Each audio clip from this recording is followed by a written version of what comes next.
بسم الله الرحمن الرحيم.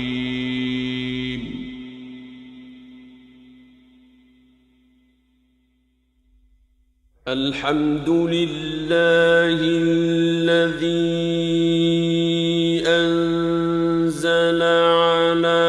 عبده الكتاب ولم يجعل له عوجا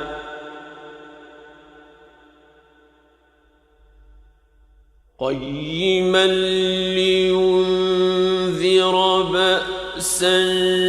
شديدا من لدنه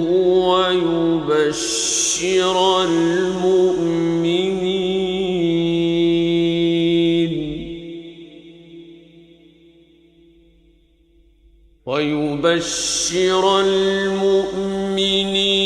الذين يعملون الصالحات أن لهم أجرا حسنا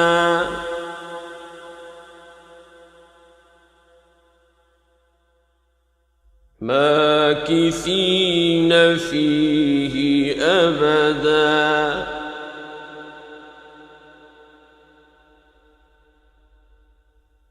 وينذر الذين قالوا اتخذ الله ولدا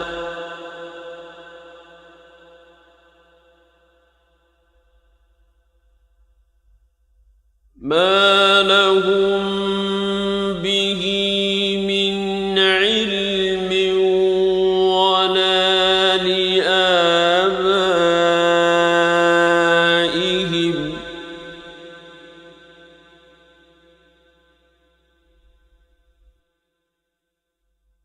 كبرت كلمة تخرج من أفواههم إن يقولون إلا كذبا فلعلك باخع نفسك على آثارهم إن لم يؤمنوا بهذا الحديث أسفا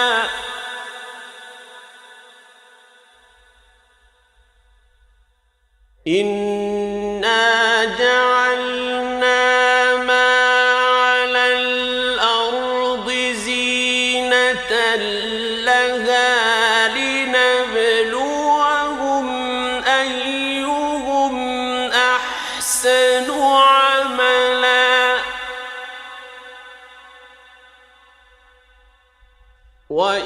وإنا لجاعلون ما عليها صعيدا جرزا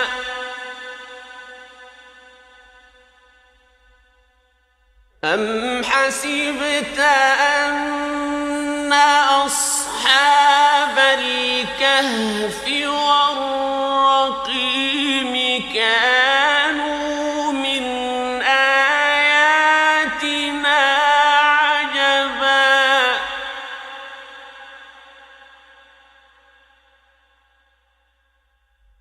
إذ أوى الفتية إلى الكهف فقالوا ربنا آتنا من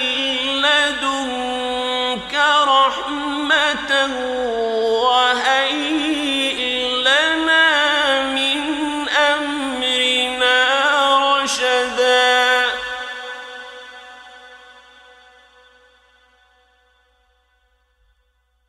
فضربنا على آذانهم في الكهف سنين عددا ثم بعثناهم لنعلم أي الحزبين أحصى لما لبثوا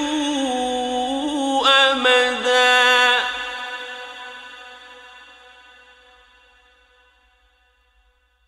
نحن نقص عليك نبأهم بالحق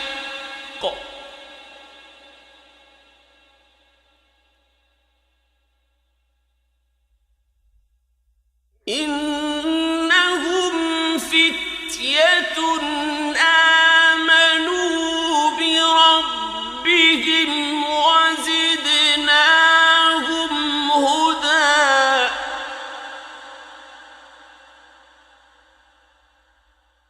وربطنا على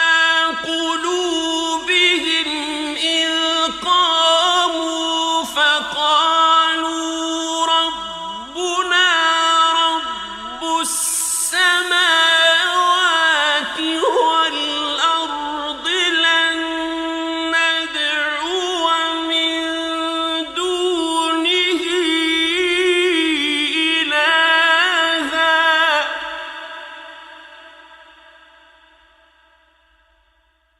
لن ندعو من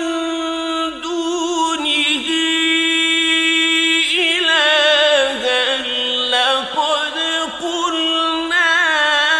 إذا شططا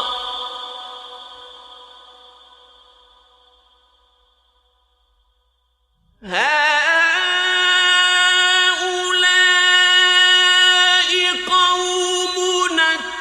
اتخذوا من دونه آلهة لولا يأتون عليهم بسلطان بين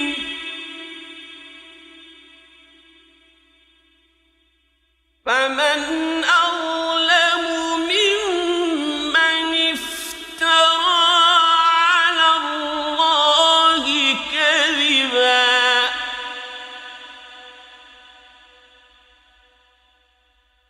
وإذ اعتزلتموهم وما يعبدون إلا الله فأووا إلى الكهف ينشر لكم ربكم من رحمته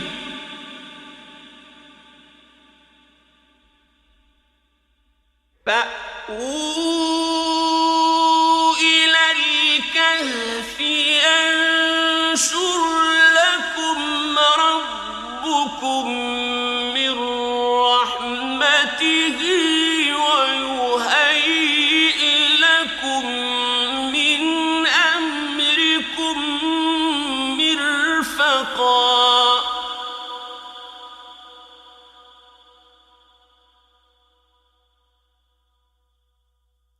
وترى الشمس إذا طلعت تزاور عن كهفهم ذات اليمين وإذا غربت تقرضهم ذات الشمال وهم في فجوة منه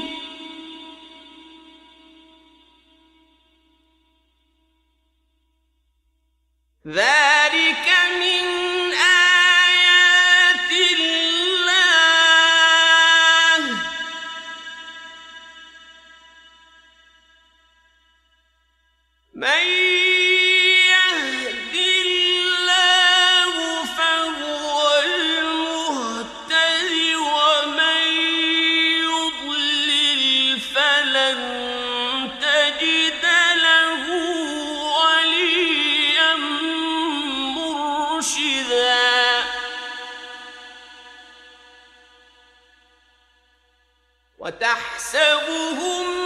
أيقاظا وهم رقود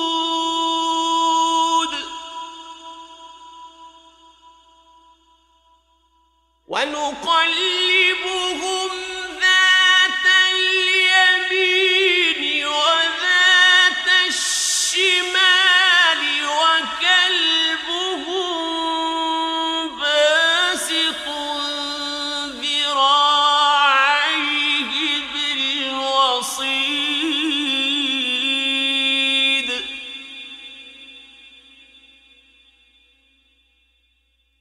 لو اطلعت عليهم لوليت منهم فرارا ولملئت منهم رعبا وكذلك بعثناهم ليتساءلوا بينهم قال قائل منهم كم لبثتم قالوا لبثنا يوما أو بعض يوم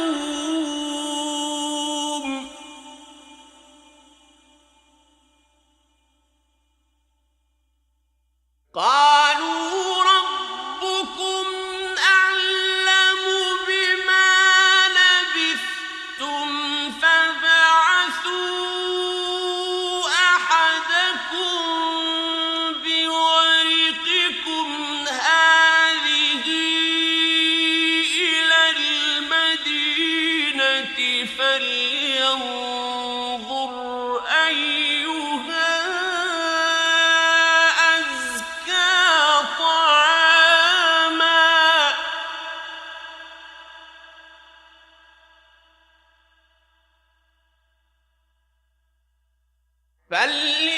فلينظر أيها أزكى طعاما فليأتكم برزق منه وليتلطف ولا يشعرن بكم أحدا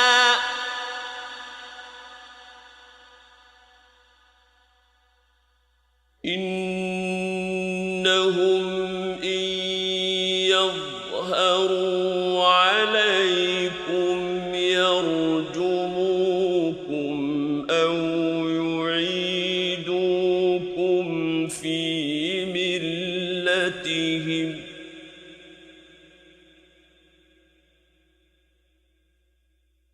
يرجموكم أو يعيدوكم في ملتهم ولن تفلحوا إذا أبدا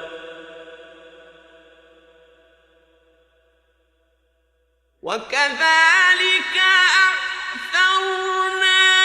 عليهم ليعلموا أن وعد الله حق وأن الساعة لا ريب فيها إذ يتنازعون بينهم أمرهم فقالوا بنوا عليهم بنيانا ربهم أعلم بهم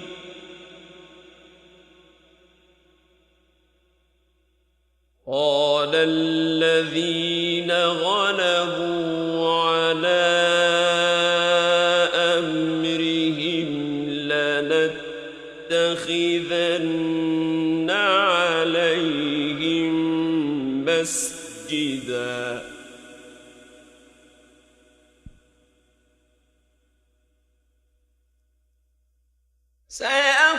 سيقولون ثلاثة رابعهم كلبهم ويقولون خمسة سادسهم كلبهم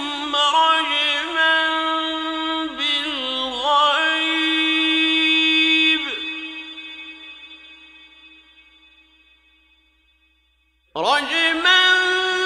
بالغيب ويقولون سبعة وثامنهم كلبهم قل ربي أعلم بعدتهم ما يعلمهم إلا قليل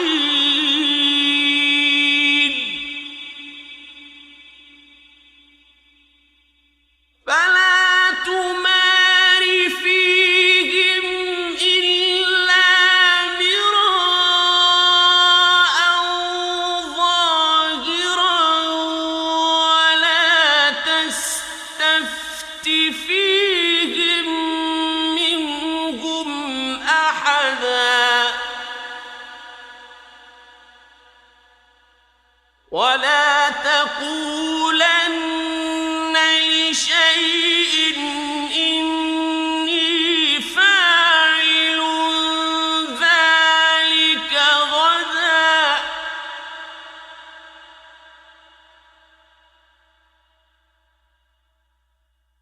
إلا أن يشاء الله واذكر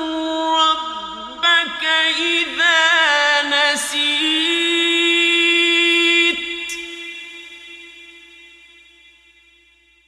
وقل عسى أن يهديني ربي لأقرب من هذا رشدا ولبثوا في كهفهم 300 سنين وازدادوا 9 قل الله أعلم بما لبثوا له غيب السماوات والأرض أبصر به وأسمع ما لهم من دونه من ولي ولا يشرك في حكمه أحدا واتل ما أوحي إليك من كتاب ربك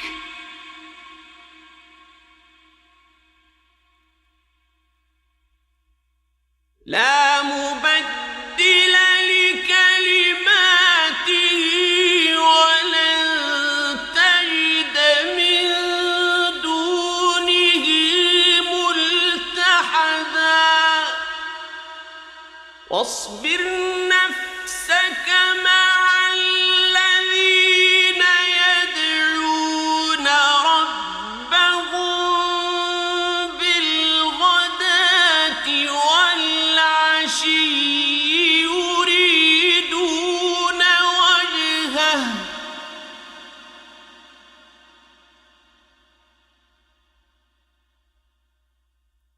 ولا تعد عيناك عنهم تريد زينة الحياة الدنيا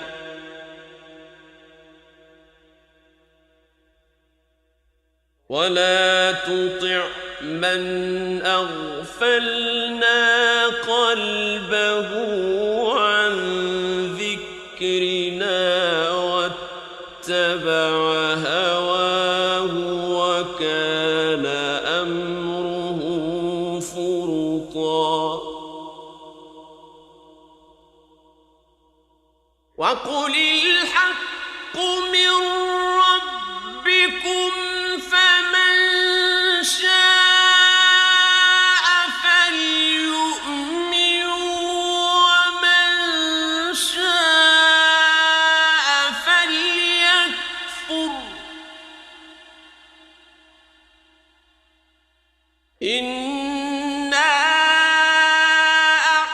أعتدنا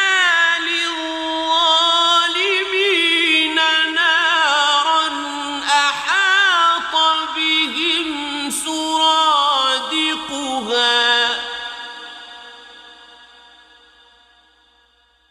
وإن يستغيثوا يغاثوا بماء كالمهل يشوي الوجوه بئس الشراب وساءت مرتفقا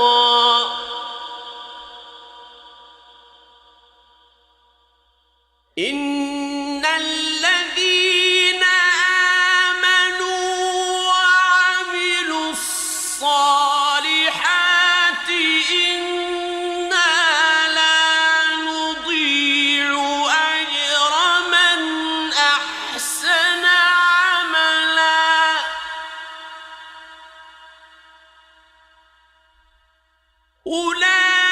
أولئك لهم جنات عدن تجري من تحتهم الأنهار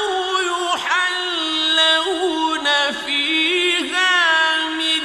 أساور من ذهب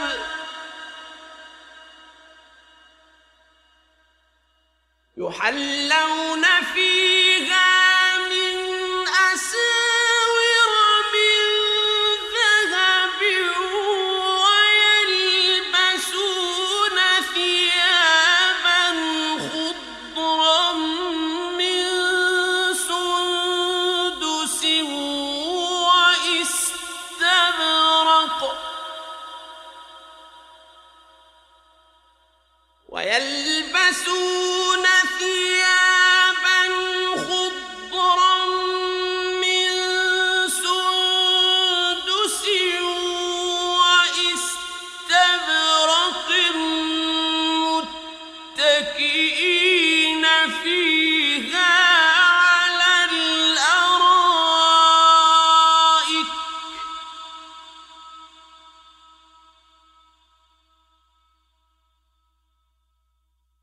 نعم الثواب وحسنت مرتفقا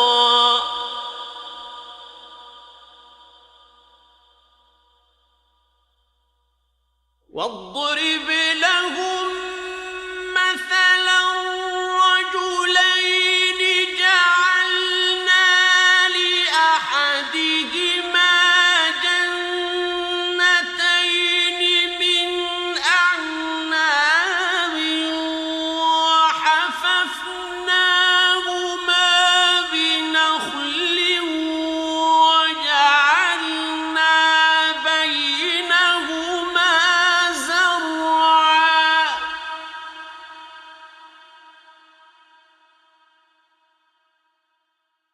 كلتا الجنتين آتت أكلها ولم تظلم شيئا وفجرنا خلالهما نهرا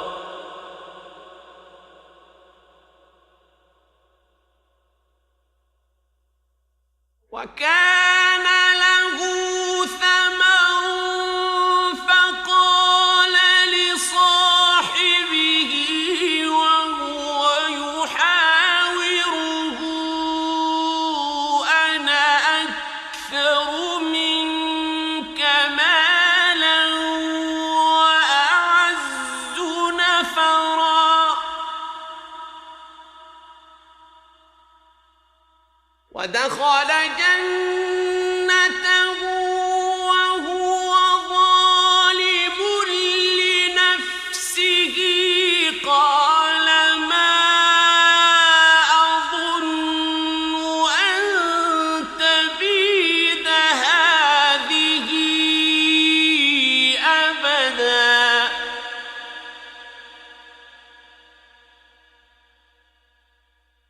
وما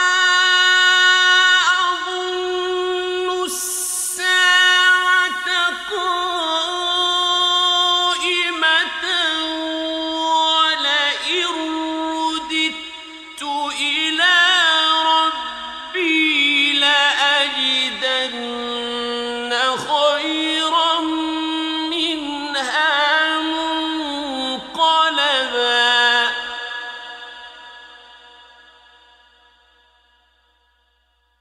قال له صاحبه وهو يحاوره أكفرت بالذي خلقك من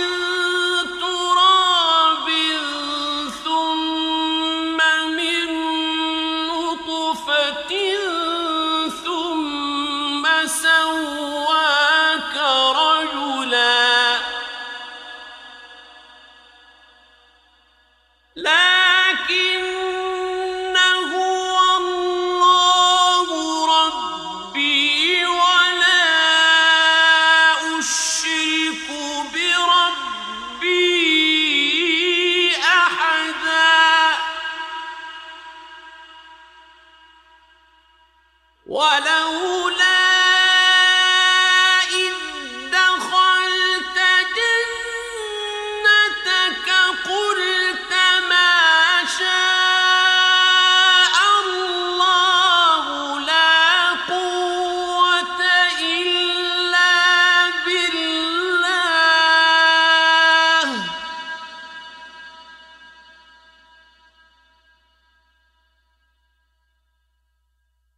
إن ترني أنا أقل منك مالا وولدا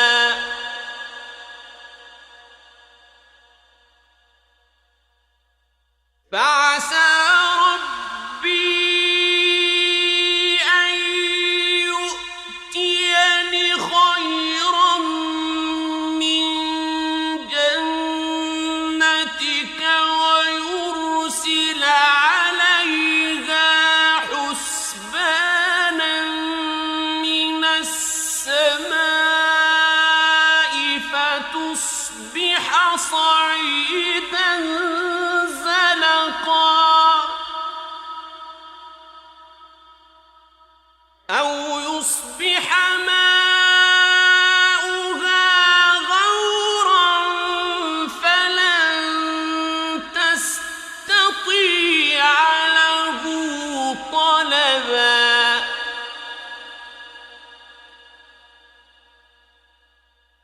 وأحيط بثمره فأصبح يقلب كفيه على ما أنفق فيها وهي خاوية على عروشها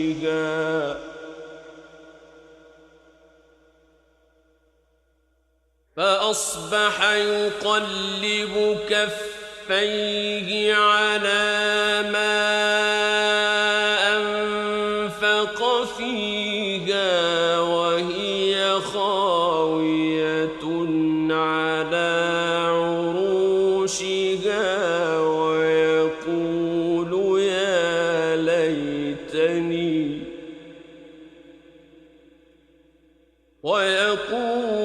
يا ليتني لم أشرك بربي أحدا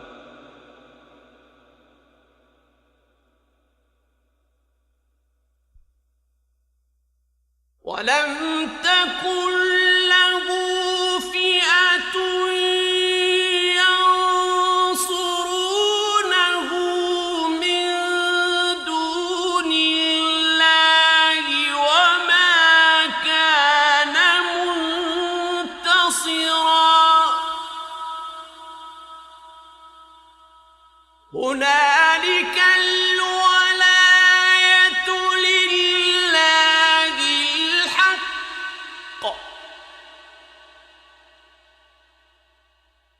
هو خير ثوابا وخير عقبا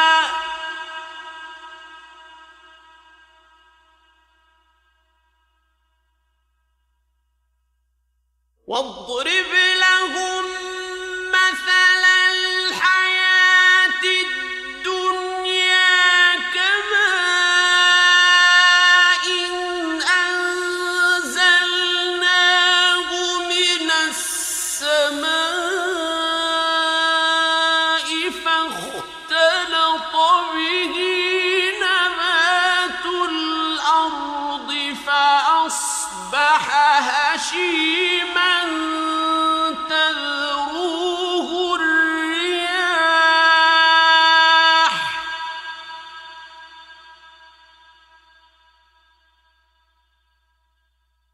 وكان الله على كل شيء مقتدرا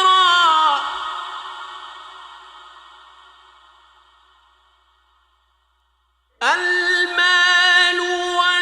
والبنون زينة الحياة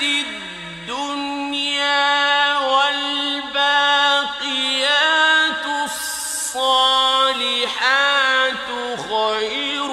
عند ربك والباقيات الصالحات خير عند ربك ثوابا وخير أملا ويوم نسير الجبال وترى الأرض بارزة وحشرناهم فلم نغادر منهم أحدا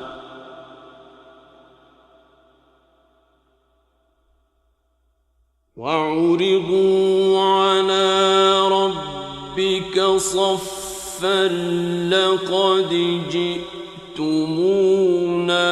كما خلقناكم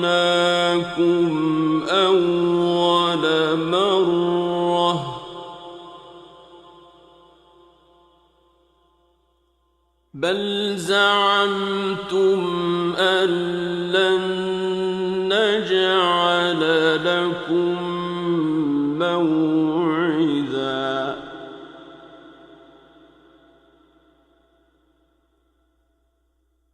ووضع الكتاب فترى المجرمين مشفقين مما فيه ويقولون يا ويلتنا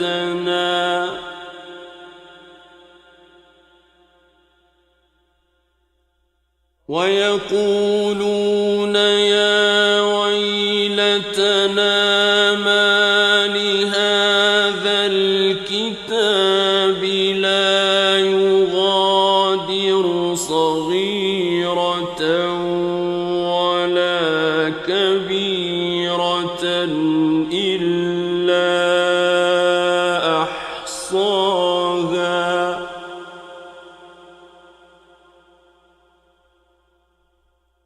ووجدوا ما عملوا حاضرا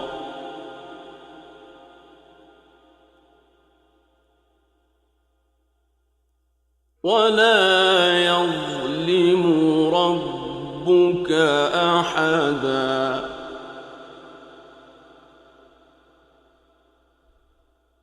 وإذ قلنا للملائكة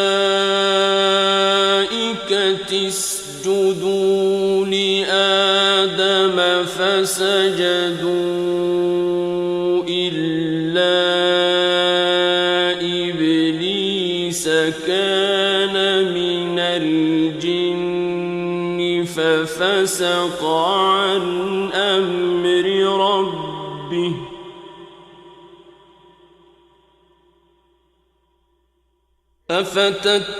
أفتتخذونه وذريته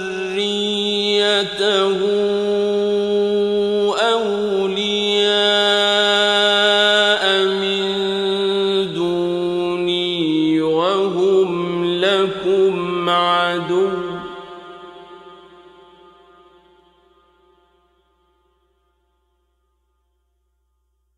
بئس للظالمين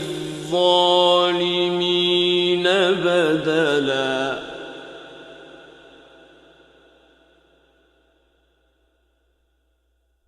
ما أشهدتهم خلق السماوات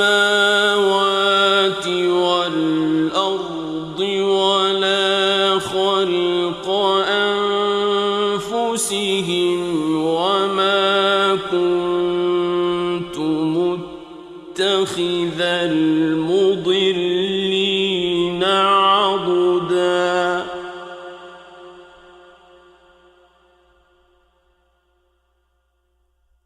ويوم يقول نادوا شركائي الذين زعمتم فدعوهم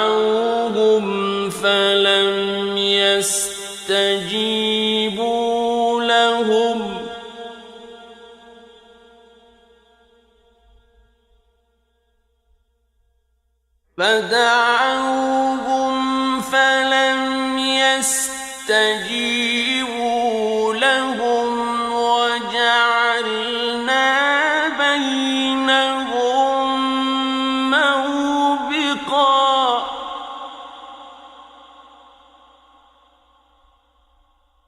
ورأى المجرمون النار فظنوا أنهم مواقعوها ولم يجدوا عنها مصرفا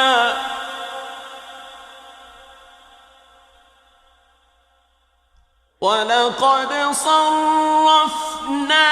في هذا القرآن للناس من كل مثل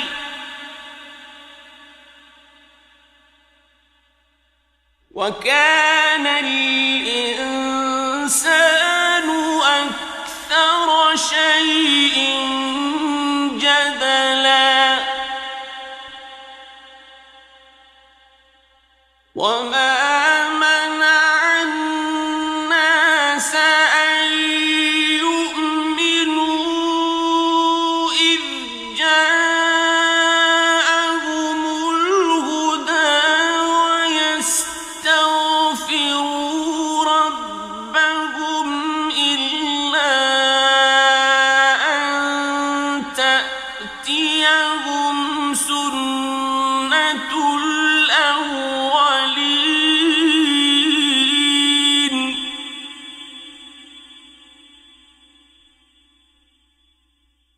إلا أن تأتيهم سنة الأولين أو يأتيهم العذاب قبلا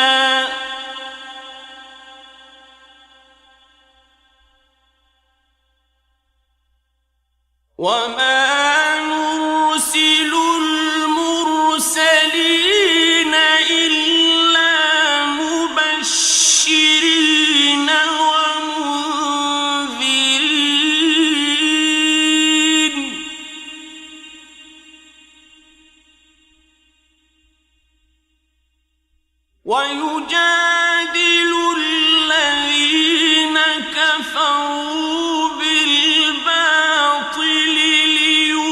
ليدحضوا به الحق واتخذوا آياتي وما أنذروا هزوا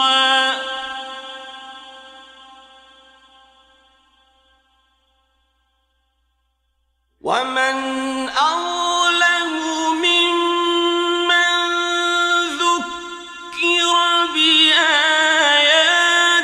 ربه فأعرض عنها ونسي ما قدمت يداه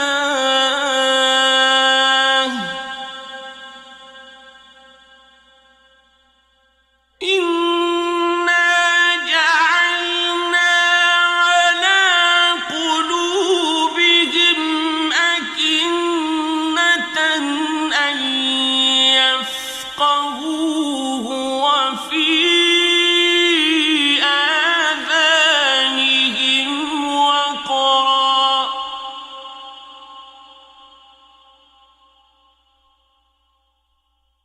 وإن تدعوهم إلى الهدى فلن يهتدوا إذا أبدا وربك الغفور ذو الرحمة لو يؤاخذهم بما كسبوا لعجل لهم العذاب بل لهم موعد لن يجدوا من دونه موئلا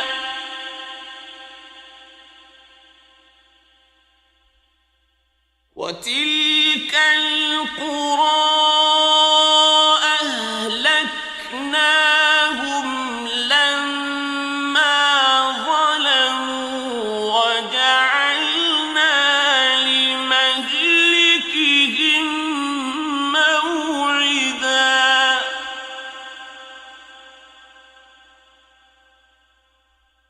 وإذ قال موسى لفتاه لا أبرح حتى أبلغ مجمع البحرين أو أمضي حقبا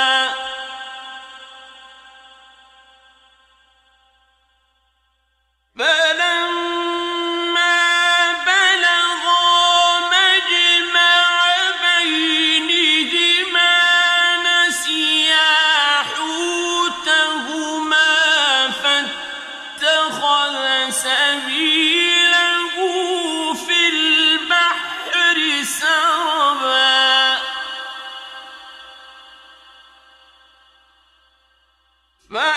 فلما جاوزا قال لفتاه آتنا غداءنا لقد لقينا من سفرنا هذا نصبا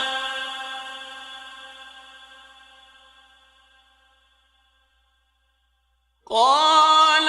أرأيت إذ أوينا إلى الصخرة فإني نسيت الحوت وما أنسانيه إلا الشيطان أن أذكره واتخذ سبيله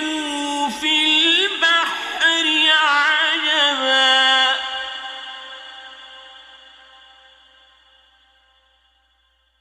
قال ذلك ما كنا نبغ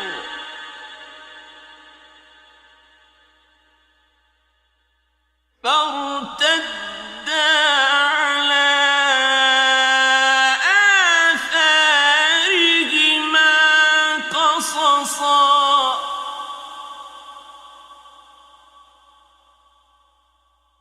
فوجدا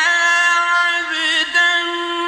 من عبادنا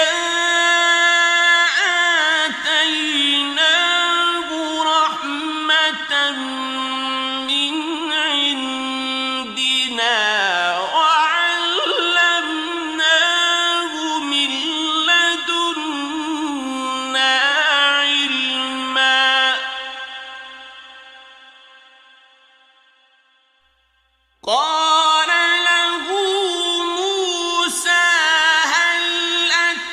أتبعك على أن تعلمني مما علمت رشدا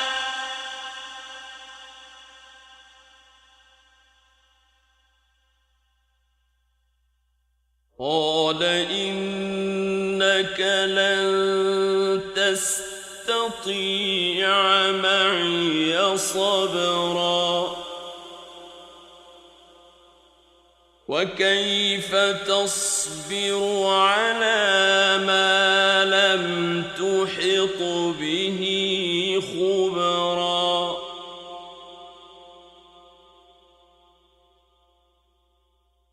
قال ستجدني إن شاء الله صابرا ولا أعصي لك أمرا قال فإن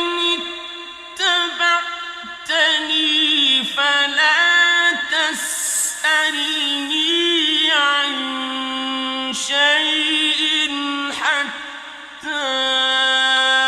أحدث لك منه ذكرا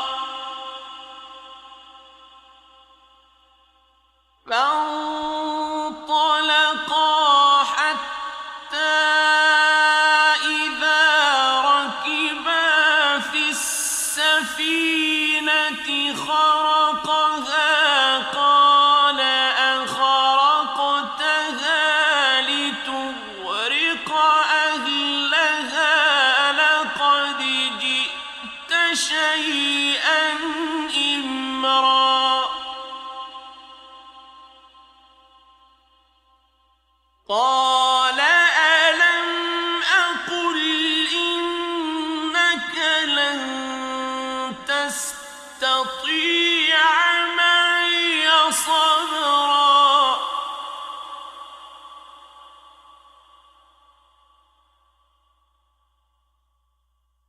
قال لا تؤاخذني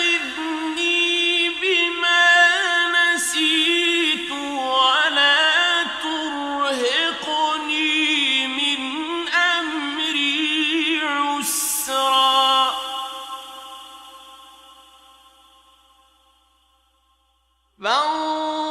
فانطلقا حتى إذا لقيا غلاما فقتله قال أقتلت نفسا زكية بغير نفس لقد جئت شيئا نكرا قال ألم أقل لك إنك لن تستطيع تستطيع معي صبرا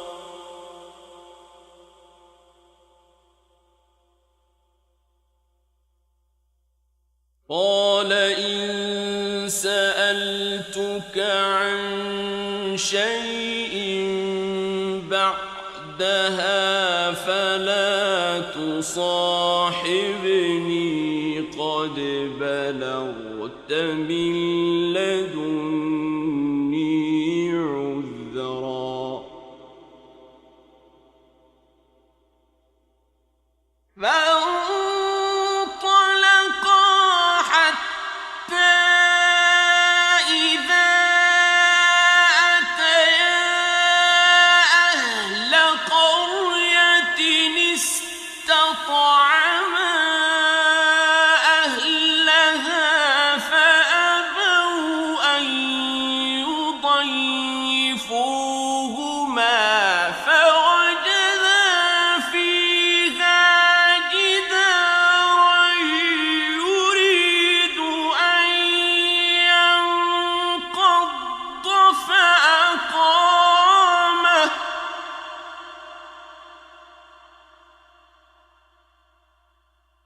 قال لو شئت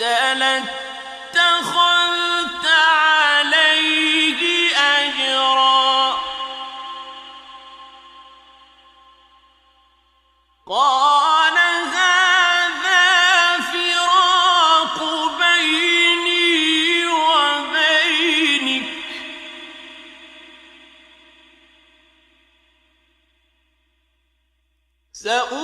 سأنبئك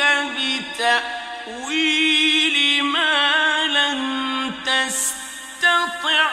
عليه صبرا أما السفينة فكانت لمساكين يعملون في البحر فأردت أن أعيبها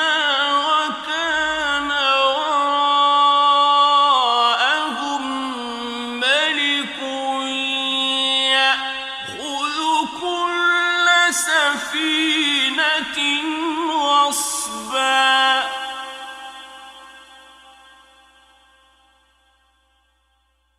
وأما الغلام فكان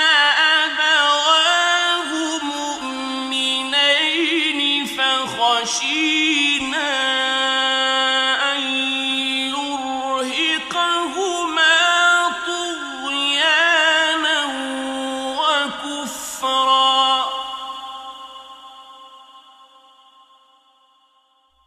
فأردنا أن يبدلهما ربهما خيرا منه زكاة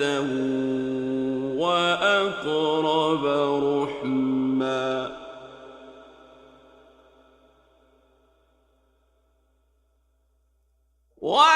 وأما الجدار فكان لغلامين يتيمين في المدينة وكان تحته كنز لهما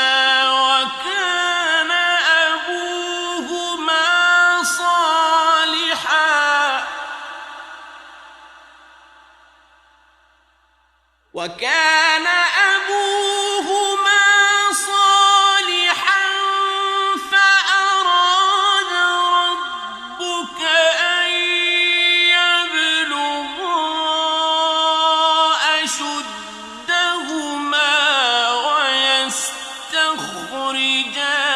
كنزهما رحمة من ربك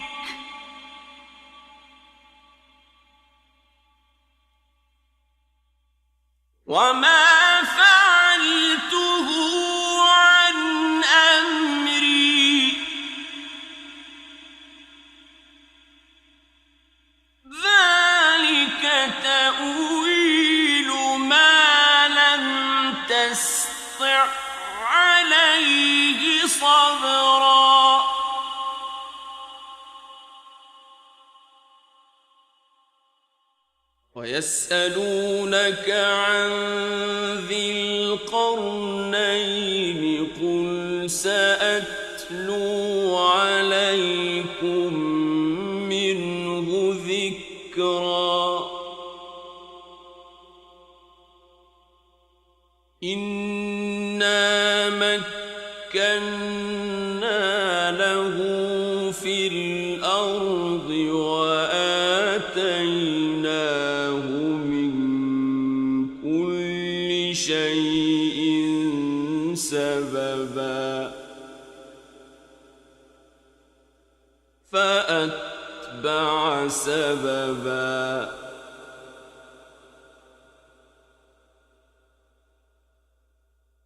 حتى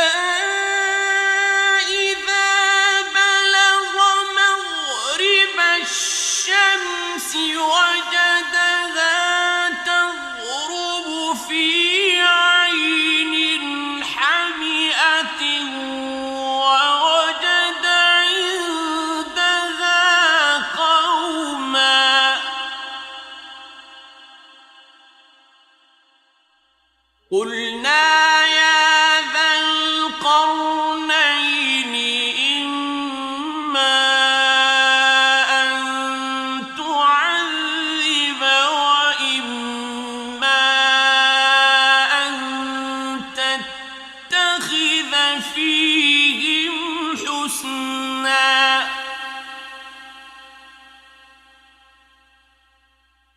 قال أما من ظلم فسوف نعذبه ثم يرد إلى ربه فيعذبه عذابا نكرا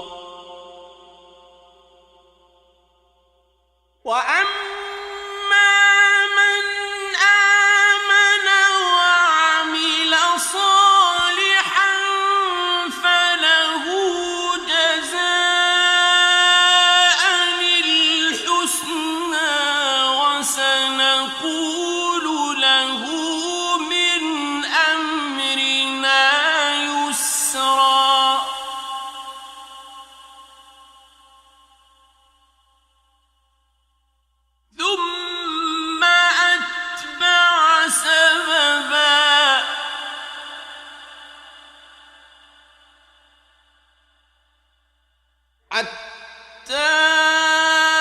إذا بلغ مطلع الشمس وجدها تطلع على قوم لم نجعل لهم من دونها سترا كذلك وقد أحطنا بما لديه خبرا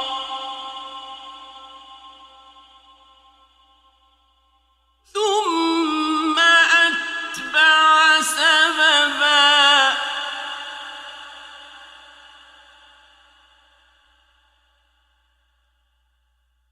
حتى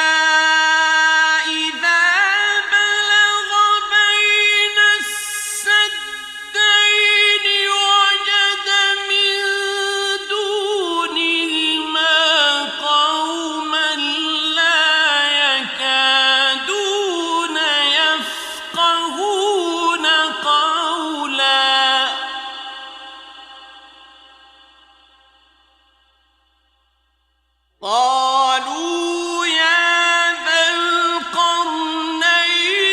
إن يأجوج ومأجوج مفسدون في الأرض فهل نجعل لك خرجا على أن تجعل بيننا سدا قال ما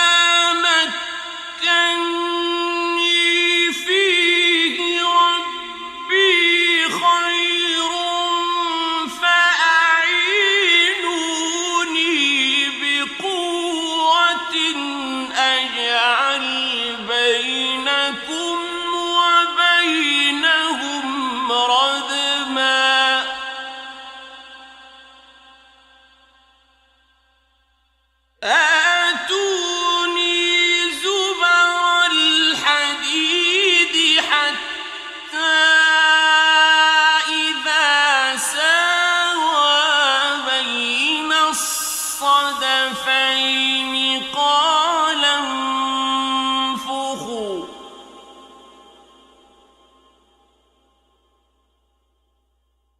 حتى إذا ساوى بين الصدفين قال انفخوا حتى إذا جعله نارا قال آتوني أفرغ عليه قطرا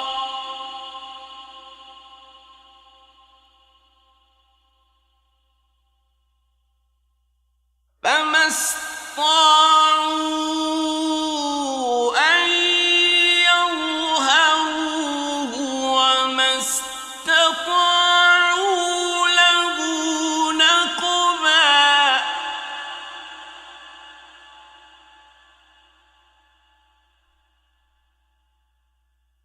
قال هذا رحمة من ربي فإذا جاء وعد ربي جعله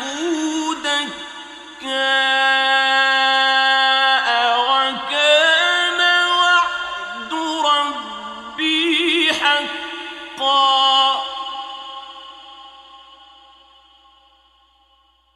وتركنا بعضهم يومئذ يموج في بعض ونفخ في الصور فجمعناهم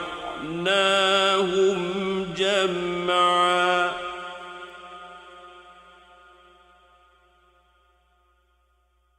وعرضنا جهنم يومئذ للكافرين عرضا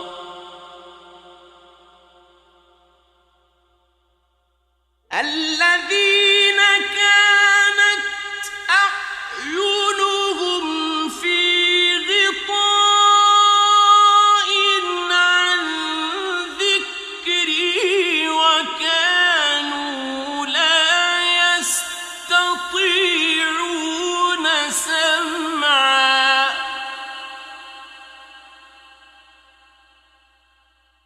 أفحسب الذين كفروا أن يتخذوا عبادي من دوني أولياء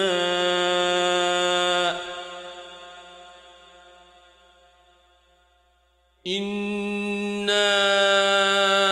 أعتدنا جهنم للكافرين نزلا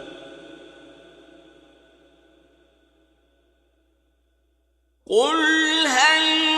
ننبئكم بالأخسرين أعمالا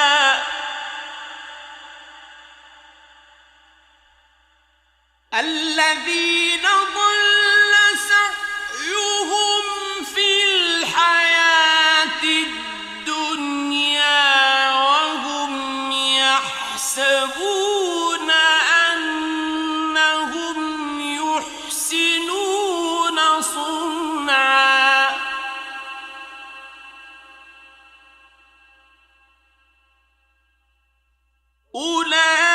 أولئك الذين كفروا بآيات ربهم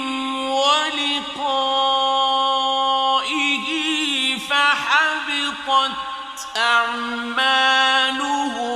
فلا نقيم لهم يوم القيامة وزنا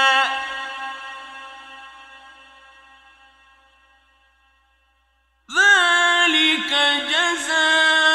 جزاؤهم جهنم بما كانوا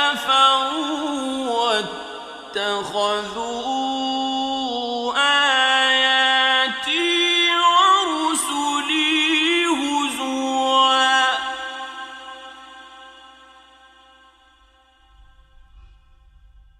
إن الذين آمنوا وعملوا الصالحات كانت لهم جنات الفردوس نزلا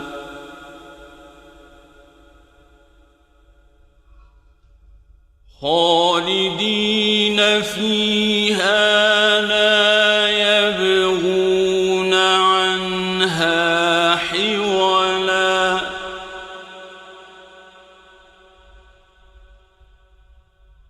قل لو كان البحر مدادا لكلمات ربي لنفد البحر قبل أن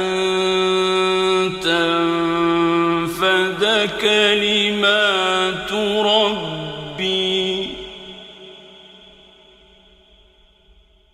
لنفد البحر قبل أن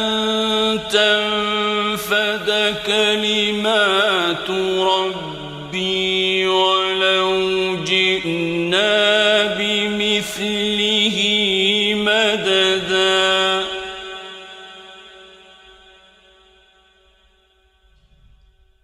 قل إنما أنا بشر مثلكم يوحى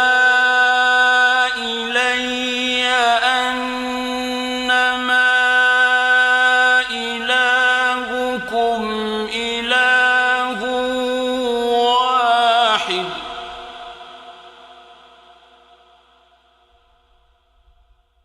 فمن كان يرجو لقاء